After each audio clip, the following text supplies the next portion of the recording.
Assalamualaikum warahmatullahi wabarakatuh. Halo teman-teman, kembali lagi bersama saya di NC Channel. Kali ini saya mau membahas yaitu EqualCost Multipath atau SCMP pada FortiGate. Nah, jadi di sini SCMP ini yaitu mekanisme yang memungkinkan FortiGate untuk menyeimbangkan beban traffic yang dia letakkan melalui beberapa gateway. Jadi di sini kalau teman-teman mempunyai lebih dari satu ISP ya, ataupun dua ISP seperti ini, teman-teman bisa melakukan load balance juga seperti itu tanpa harus menggunakan SD-WAN ya. Jadi di Forti itu ada yang namanya EqualCost Multipath ya. Nah, di sini defaultnya si SCMP ini yaitu base shore IP base ya. Jadi kalau teman-teman mau buat dua ISP jalan berbarengan secara load balance, nah pertama teman-teman harus membuat distance dan priority yang sama dulu ya di static route-nya. Jadi misalkan distance-nya 20 di ISP1, ISP2 pun harus 20. Begitu juga dengan priority-nya. Oke, lalu untuk SCMP ini dia mendukung static route, USPF maupun BGP routing protocol ya. Nah, di sini SCMP itu sebenarnya dengan implicitnya SD-WAN itu sebenarnya identik atau sama teman-teman. Ya, jadi kalau di SD-WAN implicit itu ada source IP base juga ataupun volume, maka di SCMP ini juga ada di Forti ya. Kemudian kalau teman-teman mau di disable si SCMP nya itu juga bisa dengan mengkonfigurasi ke nilai terendah, yaitu 1 untuk SCMP max path nya ya. Oke, kemudian saya jelaskan sedikit lagi, jika teman-teman mempunyai policy route di Forti ya, jadi untuk SCMP ini akan dibaca setelah policy route ya. Jadi yang akan diutamakan yaitu policy route. Jika ada rules yang cocok, maka setelah itu baru si SCMP ini. Jadi kalau teman-teman mempunyai dua ISP ingin jalan berbarengan, itu tetap bisa ya teman-teman ya. Tapi di sini untuk SCMP ini nggak failover teman-teman ya, nggak failover. Jika teman-teman menggunakan source IP base, jika si source IP-nya ini misalkan si desktop 3 melewatin ISP2, maka jika ISP2 ini mati, dia nggak akan pindah ke ISP1 ya. Kecuali teman-teman mau manual mematikan port si ISP2-nya, nah itu bisa. Jadi secara manual load balance-nya, failover-nya. Gimana kalau mau menambahkan failover dengan SCMP ini? Tentu kita perlu yang namanya link health monitor. Jadi teman-teman buat link monitor, monitor si ISP1 maupun monitor si ISP2. Oke, kita langsung konfigurasi aja teman-teman ya. Jadi untuk sambil kita menjelaskan bagaimana cara kerjanya si EqualCost Multipath ini.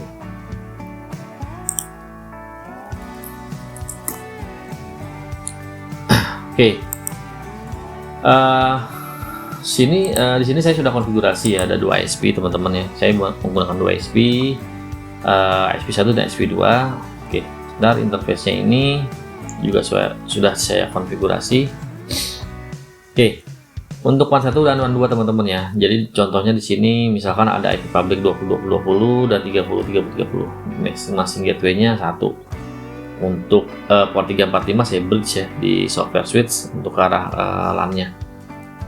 Oke, di sini static route-nya udah saya konfigurasi ya. Jadi kalau teman-teman buat static route baru ya, saya contohkan ini distance-nya default-nya adalah 10 ya teman-teman ya. Lalu priority-nya adalah 1 ya.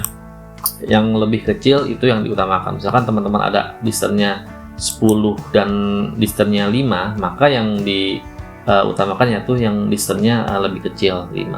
Nah, kita buat untuk SCMP ini kita akan buat sama nilainya. Si ISP2 ini defaultnya juga sama ya 10, maupun si ISP1 defaultnya adalah 10. Nah, si SCMP ini itu identik dengan yang tadi saya bilang, identik dengan implicitnya SD-WAN ya. Jadi kalau teman-teman punya SD-WAN ya, di sini ya, itu di SD-WAN rules ada yang namanya kan implicit ya. Implicit itu adalah jika teman-teman nggak ada rules sama sekali di SD-WAN, maka akan masuknya ke implicit. Nah, implicit ini hampir sama dengan SCMP. Kalau kita buka implicit rules-nya SD-WAN, nah itu ada base source IP, ada session, ada spillover, ada source destination, ada volume. Begitu juga di SCMP ya. Oke, kita coba cek teman-teman ya. Ini ada di config di system setting. defaultnya udah ada teman-teman ya. Misalkan teman-teman mau langsung konfigurasi 2 ISP ini.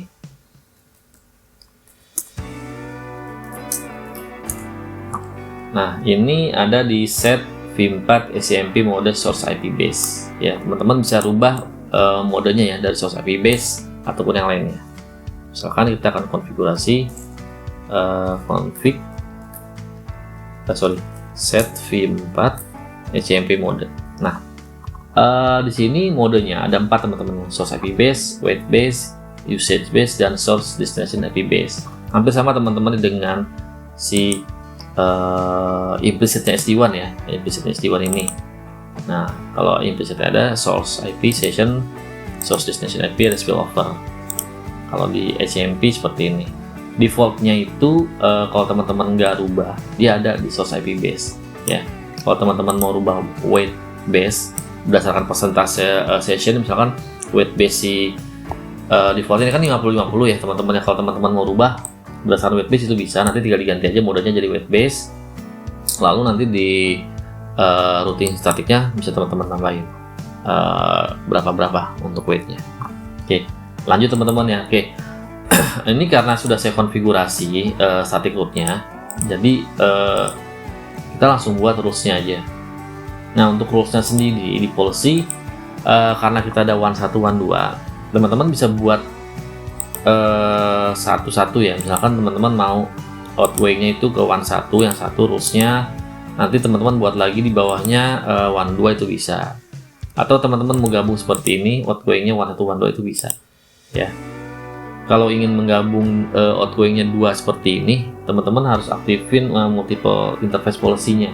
Itu ada di sistem setting, sistem feature visibility.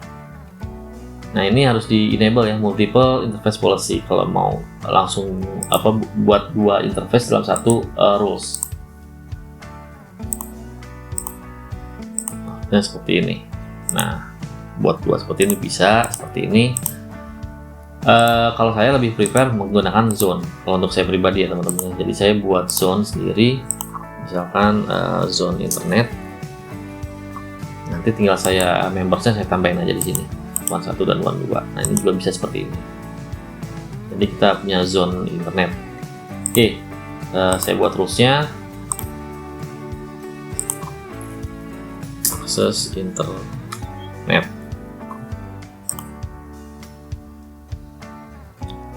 Incomingnya berarti dari interface internal yang saya buat, kemudian outgoingnya saya buat zone internet. Oke, source-nya kita buat all destination all aja. Seperti ini aja. Untuk yang lainnya tinggal teman-teman custom aja. Nah, oke.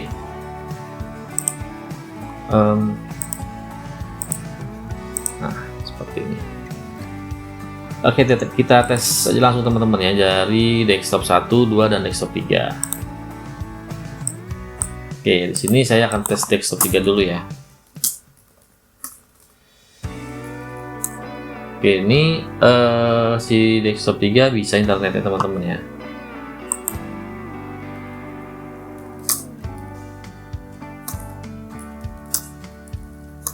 Desktop 2 juga udah replay, tes juga desktop 1. Nah, seperti ini.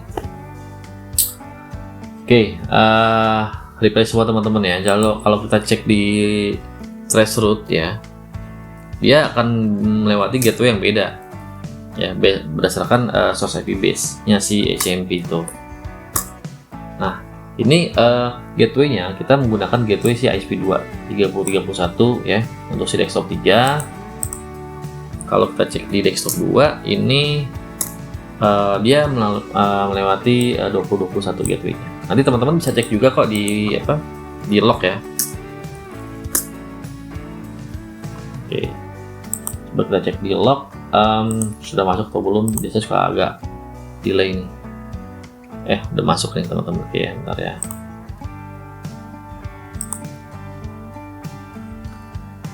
Oke, di sini untuk lognya udah masuk teman-teman ya. Saya reload lagi biar mungkin lebih banyak.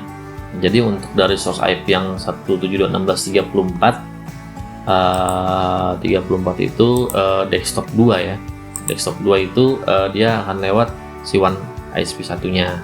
Kemudian si source yang 1630.2 dia akan lewat si WAN 2 untuk internetnya. Jadi tetap bisa jalan teman-teman, dua-duanya yang melalui WAN 1 maupun WAN 2 ya.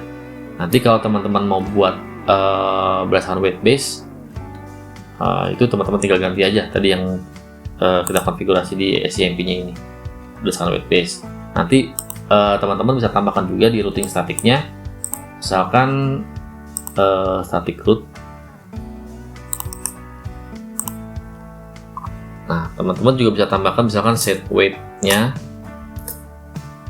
berapa ya, misalkan 80, berarti 80% session akan dilewati ke routing pertama. Kalau teman-teman buat weight-nya 20 di SP2, maka session-nya 20% akan diarahkan ke ke SP2. Oke. Kurang lebih SCMP seperti itu teman-teman ya untuk cara kerjanya. Nah, kemudian di sini kalau teman-teman mau disable SCMP-nya ya, itu juga bisa teman-teman ya. Jadi nanti untuk MaxPath-nya itu teman-teman bisa dibuat ke satu ya. Sebentar teman-teman.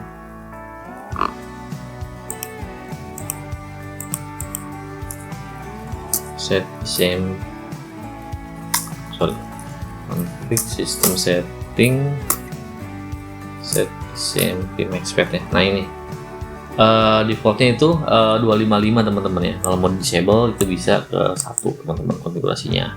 Nah, untuk berdasarkan source IP base ini teman-teman ya, untuk SCMP misalkan tadi saya ada misalkan desktop 3 ya. Desktop 3 ini lewat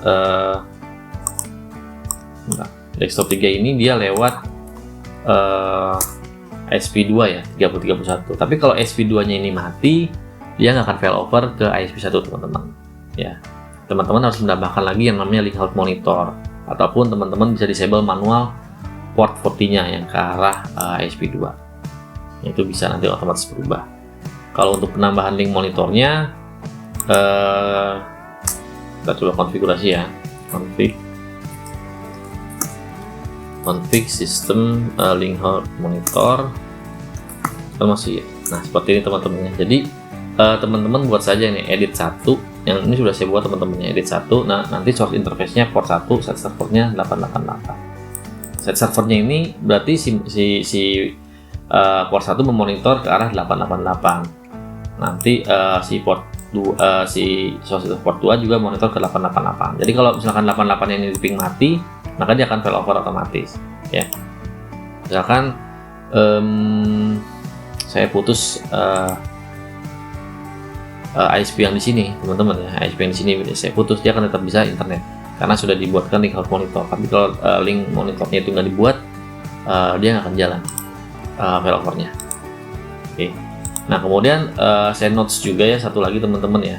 Kalau teman-teman ada ISP, misalkan ada M2M nih, misalkan GSM ataupun apapun itu ISP-nya yang menggunakan IP DHCP, itu kalau langsung dicolok ke 40 ya, nanti karena DHCP itu default distance-nya itu 5, maka nanti semua routingnya akan mengarahkan ke sini teman-teman. Kemungkinan bisa mati nanti internet teman-teman ya, kalau nggak di set dulu di ISP satunya ataupun ISP 2 nya. Karena di DHCP itu defaultnya 5, teman-teman bisa rubah aja distance-nya 1 di sini, ISP 1 maupun ISP 2. Ini saya contohkan teman-teman ya. Kan saya ada internet ISP ketiga melalui M2M. Akan saya masukin di sini port 8. Oke, seperti ini. Ini GI 01 yang ke arah port. Oke, sambung dulu ya sebentar teman-teman. Ini GI 00 ke arah internet. GI 01 ke arah silakan port 8 aja. Nah, jika ada ISP ketiga masuk teman-teman yang menggunakan DHCP ya, coba cek tuh interface-nya port 8 teman-teman ya. Nah, port 8 ini misalkan DHCP si ISP-nya. Nah, distance-nya itu, jadi dia itu apa ya? Dia itu 5 teman-teman ya. Jadi kalau kita biarin seperti ini distance-nya 5, maka nanti public teman-teman si IP 20 dan 30-nya ini ya, dia akan mati teman-teman ya, karena nah dia dapat IP DHCP nih dari si M2M ataupun ISP yang menggunakan dynamic IP. Nah, di sini karena dia distance-nya 5, maka routing table-nya pun juga berubah teman-teman. Nah, ini juga mati. Oke, kita buat ini mati karena kita nggak bisa akses ISP1 dan ISP2-nya ya, karena routingnya dia akan mengarahkan ke sini. Oke, saya langsung dari konsol aja.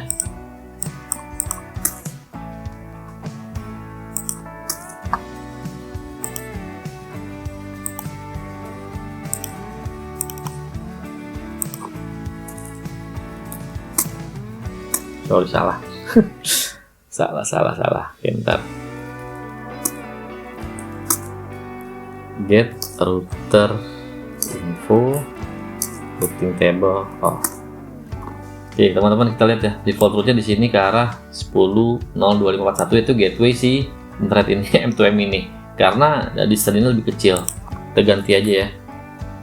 Config router static edit yang pertama ya, edit 1, set distance-nya itu 1. Kemudian yang SP2-nya juga kita harus buat lebih kecil distance-nya teman-teman. Set distance.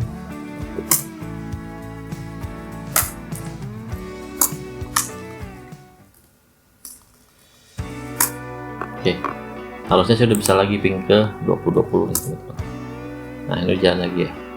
Nah, kurang lebih seperti itu teman-teman ya. Jadi kalau teman-teman ada tambahan ISP lagi ya, tapi dinamik atau mati, nah itu coba dicek dia DHCP atau bukan, karena nanti akan mempengaruhi distance di routingnya.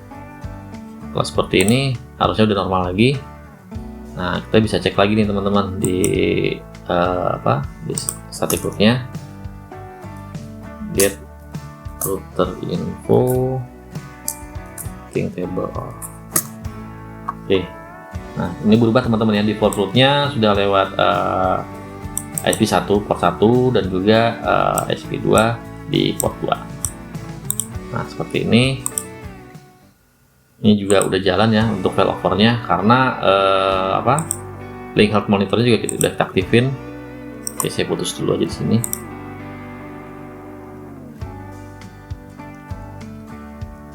ISP-nya kita putus dulu. Nah, ISP2-nya juga saya putus ya. Harusnya tadi si desktop berapa tadi ya? Desktop 3 yang melalui ISP2. Nah, yang ini kan tadi melalui ISP2 nih teman-teman ya. Nah, dia harus tetap bisa jalan melalui ISP1. Tetap bisa ya, karena kita sudah ada link health monitornya. Oke teman-teman, ini aja update knowledge ya untuk SCMP di FortiGate. Semoga bermanfaat untuk teman-teman semua yang mempunyai ISP lebih dari satu di FortiGate tanpa menggunakan SD-WAN. Semoga bermanfaat. Terima kasih telah menonton video ini. Wassalamualaikum warahmatullahi wabarakatuh.